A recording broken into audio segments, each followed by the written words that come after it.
Now on to a special edition of Midlands Report.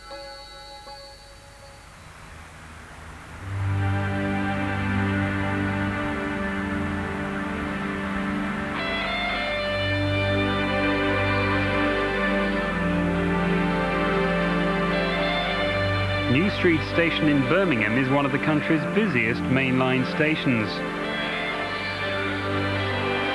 More passengers pass through here each year than Heathrow Airport. Trains from all over the country stop at this station, making it one of the most important intersections on the UK rail network. But down the line from New Street is Proof House Junction, one of the country's worst rail bottlenecks, with too many trains competing for too few tracks.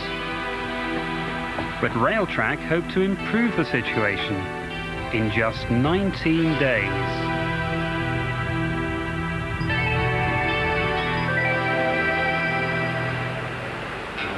At a cost of £36 million, it's the biggest railway construction project in the Midlands for more than 40 years. The aim is to improve the efficiency of the junction by providing a new layout. Proof House to the railway industry is similar to Spaghetti Junction is to the motorway network, where if we haven't got the flows right coming into a junction, we cause massive tailbacks. We are now remodelling that to unpick those tailbacks. Approaching platform 7A, the 1503 Central Train Service to Nottingham. The New Street signal box is the nerve centre of the Midlands rail network.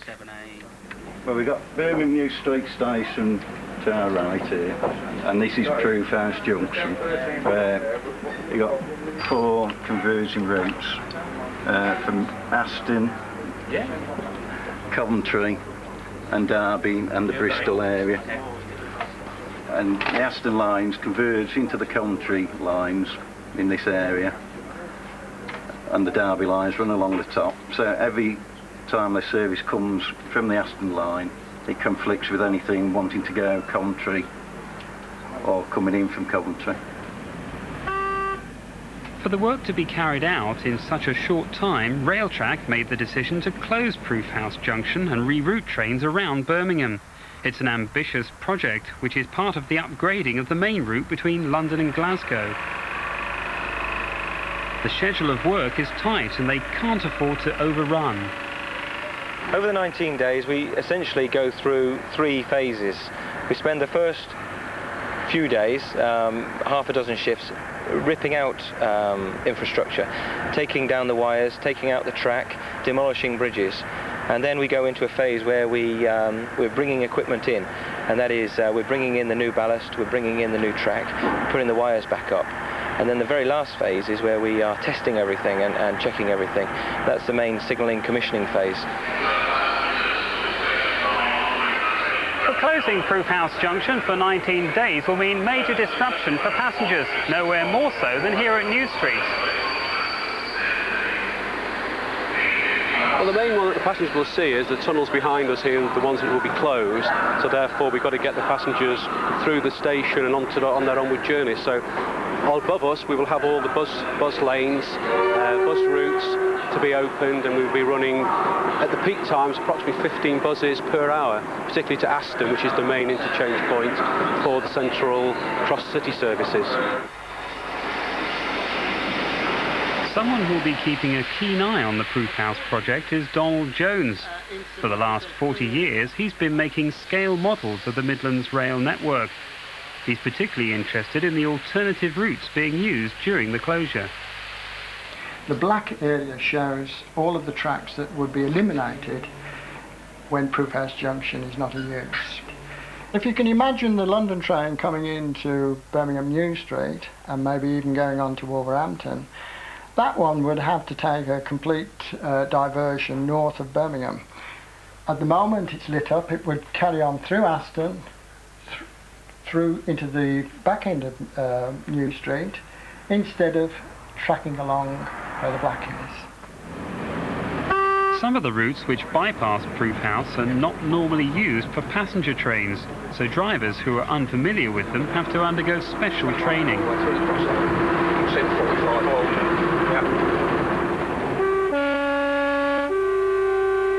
Most of these drawings haven't worked over the route for maybe 7 years, and in all cases, at least 7 months. They need to maintain their route knowledge over here. Therefore, we have to run this train in order to just have a general look at it again, having not worked over it for some time. These routes are absolutely essential for the diversions during the Proof House blockage. Because of the scale of the disruption, extra staff's been recruited to help out at major stations. As you look at your map, But first, it's back to the classroom. I'll just borrow that second page. It's coming in and it's branching off on the diversionary route down to international, quite right. They've come from colleges and universities. Some of them are going to be employed by Railtrack, some for Virgin Trains, to assist in mobility of people carrying luggage, the movement of people at New Street Station and Longbridge. Where's the supermare? Yeah. That's Cardiff. No, that's not Stoke-on-Trent. We're doing a geography exercise to get them involved in the normal routes that railway companies run over, and also then to give them an indication of where the diversionaries are going to be and how it's going to affect the customers through the 3 or 4 weeks of Proof House. Right, so would you like to know your next train time, please?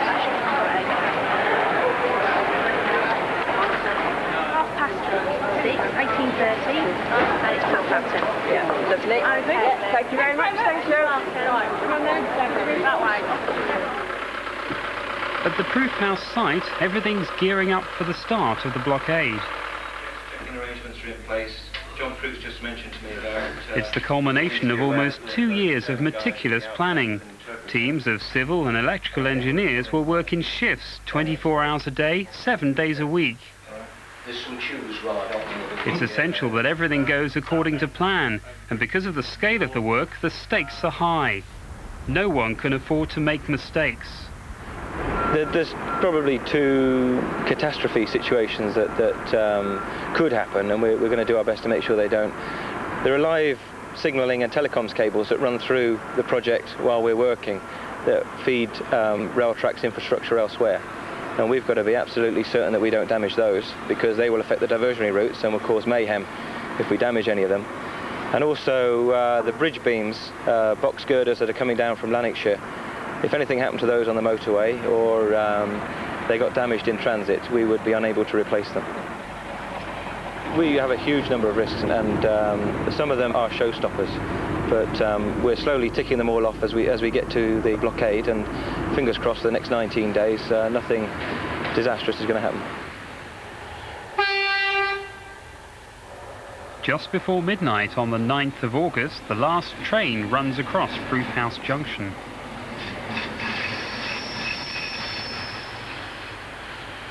An eerie silence descends over New Street as the workmen move in to close one end of the station.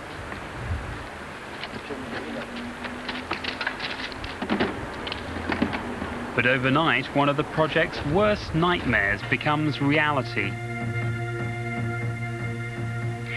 Rail services were thrown into chaos this morning after contractors accidentally cut through vital signalling cables just outside New Street Station in Birmingham. It happened soon after the start of major engineering work in the area. It's the worst possible start to the project and a bitter blow for Railtrack. Get them all out this road here. We had some difficulties overnight at 4 o'clock. During the signalling disconnection works, we managed to cut through some telecoms cables that were live, feeding the diversionary route, and we've suffered serious disruption on the diversionary route. Now, we were saying yesterday that you knew these cables existed. Is there any early indication of how this could have happened? Yeah, these were cables in a relay room, which had signalling cables in it that needed to be removed. It looks at this stage like human error. Although we'd labelled up the cables and had detailed work plans, a breakdown in communication has somehow happened, and the guys have cut through the wrong cables. The severing of a vital artery wreaks havoc on the rail network. Thousands of passengers are left stranded and confused. I normally get like a local train through to Coventry. This morning I thought, well, I'll miss all that. I'll go back on myself to Sandwell and Dudley. Got there to find a cable's been cut now, so the London train can't get through. So now it's, you know, it's madhouse. It's a nightmare. You know, we've been up to the station in Sandwell and Dudley since 6:30. 2 trains are cancelled. We're now going by bus to International. Trying to get to Coventry. And how are you going to get there, do you think? I have no idea at this moment. I've already been on the bus to Aston to find that there's signalling problems and the trains aren't running that way either. So I'm just trying to find out. To say we're disappointed at the problems we've had this morning is something of an understatement. I mean, the cables that were cut this morning at 4 o'clock were the three most critical cables on the whole site. What we just don't understand is how that could happen when contractors have been planning this for so long. Aston, are they down the bottom? Yeah, Aston down the bottom, is it? You can never tell what's going to be happening, so, but whatever time I get there, it's unfortunate, late as usual. Where's the engine going to go? Yeah, but not at the same time. With diversionary routes badly affected, scores of trains were delayed and many had to be cancelled. On site, there's no time to dwell on the incident. The show must go on. With the project already behind schedule, it's important that no more mistakes are made. Some of the old electrical wiring on overhead gantries has to be disconnected and removed. Redundant and worn-out track needs to be lifted. Staff are encouraged to redouble their efforts, taking extra care. It's vital at this early stage that nothing's allowed to derail the project. What's the safety? Waiting driver. However, off-site it's being viewed as a PR disaster. Clearly, this isn't where we would have wanted to have started out on day 1 of 19. The intention all along was to give the message that it was business as usual. We wanted to preserve as many journey opportunities as we could. I think the concern now is that people may have lost a bit of confidence in our ability to certainly move the local commuter business around. In our meeting this morning with Railtrack, we did agree that they would help us out in funding some vouchers that we can hand out to those passengers who were severely affected this morning, and we'll be going out in the evening peak and making sure that they get some form of instant redress and compensation. I think it's it's the least we can do in the circumstances. Do you know where you're going to? Coventry, the far platform. Thank you. Do they know what they're getting? Well, some of them sort of look at it and think, oh, he's handing out a leaflet or something like that, and then they go, oh, money, and they quite like that. So I think they're pleased that it's some form of apology. So by the evening rush hour, New Street stations seem to have returned to normal. Well, this morning started off pretty horrendous. Right now, though, as you can see around the concourse, the evening peak has gone quite fine. At the present, I'm just suffering from congestion outside the station. That's caused by only one end of the station being open and all trains coming in that end. But everybody is getting home tonight by train or by the buses outside the station. Outside the city, some stations are bearing the brunt of the diversions. At Birmingham International, some trains have to end their journey early. Instead of going all the way into New Street, passengers are forced to transfer onto other services. I started my journey at 7 o'clock from Northampton, and the Silverlink train terminated at Birmingham International, and I'm now going to have to get a train from Birmingham International into New Street, and that's going to take approximately 15 minutes longer than my journey would normally take. I'd looked on the internet on the Railtrack site there, and it never mentioned anything about delays or disruptions. My name is David Baldwin. I travel from Kidderminster every day to Gravelly Hill in Birmingham. David's agreed to make a video diary of a typical journey to work during the disruptions.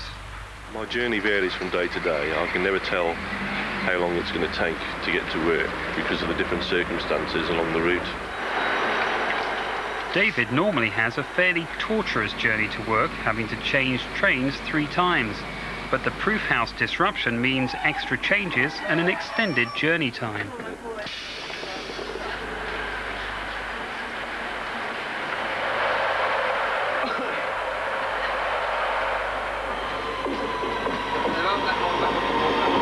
We're quite lucky today. Other times I've waited here as long as 20 minutes.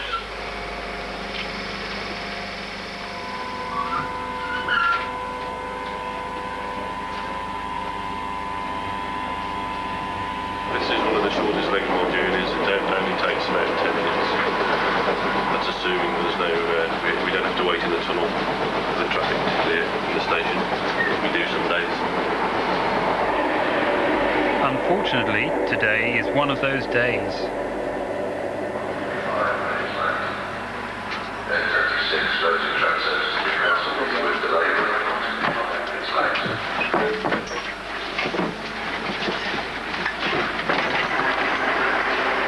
At New Street, David usually changes platform to catch his final train. Now he has to leave the station to catch a bus. We're off to Aston now. We've been lucky today, we've got a bus straight away. I found that when I've got those earlier trains, I've had to wait 10 minutes.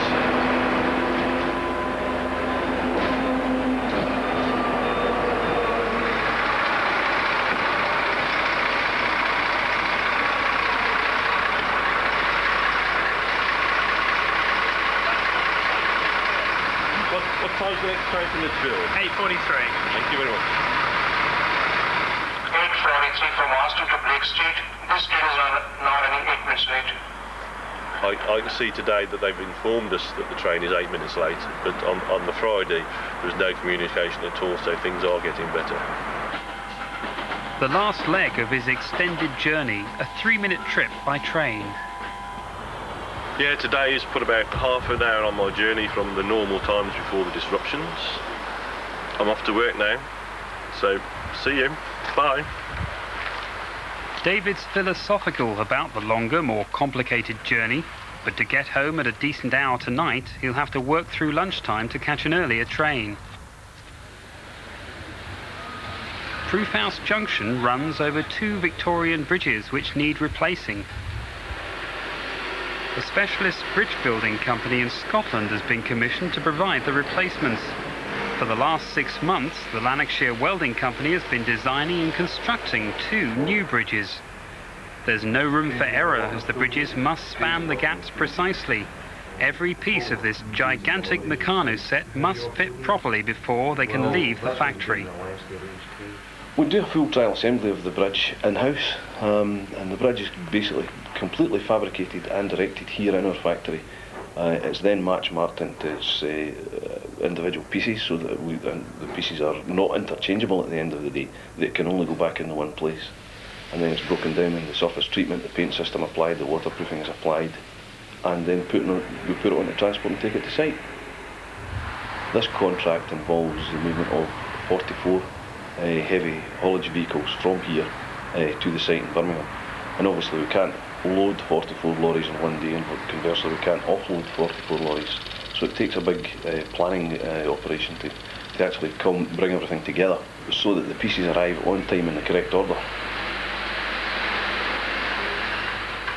But despite their detailed planning, when the first sections arrive on site, the team from Scotland find that the demolition work is way behind schedule. Things sometimes don't go according to plan. Demolitions are extremely fraught with unknown factors, and until you actually take the old bridge out, so you don't know what you're going to hit. It's difficult to decide and tell the men when they're going to start work. For instance, we were supposed to start at 8 this morning. We're now trying to start at 5 tomorrow morning. We're slightly behind programme. There's some unexpected voids we found, both on the north side and the south side. That has caused a bit of delay to the bridge, but we're confident we can reprogram, resequence the works and pull it back on programme. In an effort to recover lost time, extra resources are drafted in overnight. It's a late night too for engineers at the New Street signal box. In just 10 hours they have to disconnect the wiring on the old Proof House signal panel and install one with the new layout on. But it also means disconnecting signals to one of the main diversionary routes. And in the morning the trains will start running before the new panel is fully installed. So it's important that the work is completed as soon as possible, as delays affect trains. We always have to have a contingency plan because obviously you can always come across problems, which we did fit in the panel.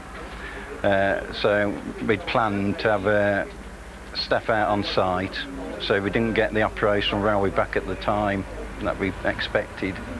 We could hand signal trains past the signal, which is what we did. The work did overrun, but while the signals were out, the contingency of hand signalling ensured that services continued to run, if a little slower than normal through Aston Station.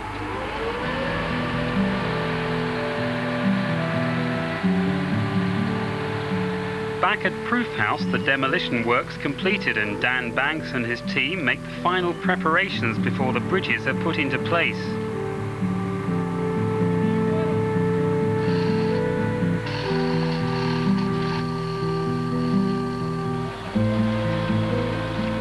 1,000-ton crane lifts the massive steel beams effortlessly into the air.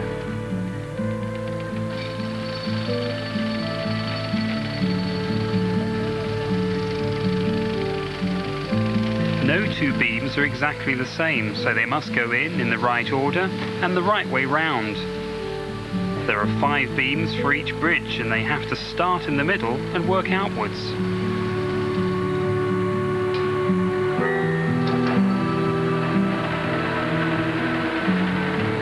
It's not the easiest of sights. Some of the railway's overhead wires are still in place, and so the giant box girders mustn't snag or break them. They have to be manoeuvred gently but precisely into position. But this is meat and potatoes to this team of expert bridge builders, many of whom have been with the company all their working lives. By the time both bridges are in place, the project's almost back on schedule. We've recovered some of the time that we've lost. We've recovered roughly about 14 hours back onto the programme that was in the short delay at the start. And obviously the weather's broke this morning, so it's slowing things down a bit this morning. But we'll manage to work through this. We've done the best we can, and we just hope the client's satisfied and that we haven't upset too many of the locals. Elsewhere on the site, things are progressing well. It's halfway through the project and the laying of the new tracks is nearing completion. Like the bridges, it's a precision job. It's also very labour-intensive. There'll be 10 miles of new tracks sitting on more than 3,000 sleepers. They'll be held in place by 15,000 tonnes of ballast. So how are things going, Mark? We're very happy with progress so far. We're on day 10 of the blockade. The major civil engineering works are finished. The track works will be finished by the end of tomorrow. And the issues for us now are to get the overhead line and the signalling guys away early enough to keep the momentum going. Has it been more or less problematic than you thought when you set out? There have been a lot of issues on a daily basis, and it's fair to say that more problems have cropped up than we had hoped, but nothing show-stopping has happened. And the risks that we identified before the blockade, we've managed quite successfully to mitigate those as we've gone. The only real problem, of course, is cables that we would much rather have avoided the circumstances on day 1. But looking back now, it galvanised people's efforts and has helped us maybe to push forward. So how have things changed as a result of the blockade? Well, the main noticeable alteration is the fact that we've now become a terminus station. Just behind us now, no trains can run through, so everything has to run in to this end of the station, and it has to go out the same way. And has it been as difficult as you thought it would be, losing one end of the station? It's been difficult on a number of occasions. All the planning doesn't really give you the feel for the day-to-day running of the station, particularly late in the evening or late rush hour when we had to do a lot of loco changes, which normally we don't have to do here.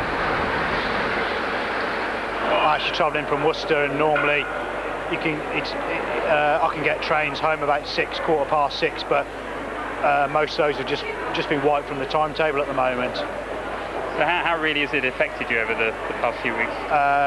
Well, it means I've either got to leave work earlier, or I've got to stay at work later because available trains aren't there, basically. I haven't been personally, just at work. My colleagues at work have been late to work on the train. And they're blaming the disruption that's being caused by the Proof House? Yeah, basically they're being like 20 minutes, half an hour late every day into work. Coming to Smoke from Coventry, which is a 20-minute journey. It's taking them like 40 minutes and an hour every day, and they've come in like really annoyed every day to work. And I think they have to change at a certain destination, don't they? Yeah, and I know Sonia's train's meant to come here and ends up going to International instead. I think it'll be good in the long term. It's just a bit, troublesome in the meantime until it's all sorted. The timetable is tight. Generally the morning service runs okay, but the afternoon has presented problems where we've had disruption on the network elsewhere. Has it been better or worse than you expected? It's about average from what I expected. It's always tight at New Street. At the heart of the new Proof House layout, there's an intricate track arrangement. It had to be specially forged and constructed at Balfour Beatty's works in Sandyacre near Nottingham.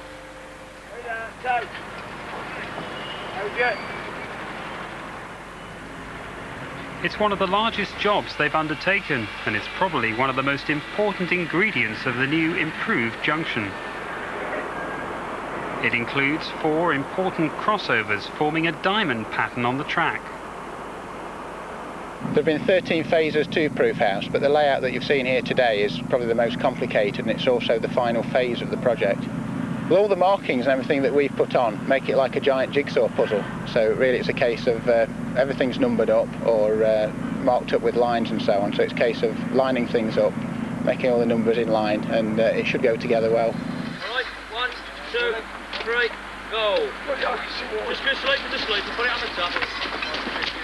Yeah, very last one. Back on site, and the giant jigsaw is being assembled. It's a complicated job which takes more than 2 days. Extra special care has to be taken to ensure that all the pieces are in exactly the right numbered order and fit tightly together. Just a few millimetres out of place and it could derail a train. The first junction that you come to across is 25 miles an hour, and the second junction is also 25 miles an hour. The drivers are having more training. They've got to be ready to navigate over the new remodeled junction the day it opens. So Railtrack is using a virtual reality video to show them the new route and signals. Right, there are 2 routes you can go, through this direction we're going now, or through our original signal there. The installation and testing of the signals is part of the final and most crucial stage of the work at Proof House. If anything goes wrong, it could jeopardise the completion of the project. Alpha falling. Engineers are rigorously checking all the new electrical equipment. Everyone is optimistic that the junction will be completed on time. The bridges stand shiny and new, and all the roads underneath are open again. As night falls, the finishing touches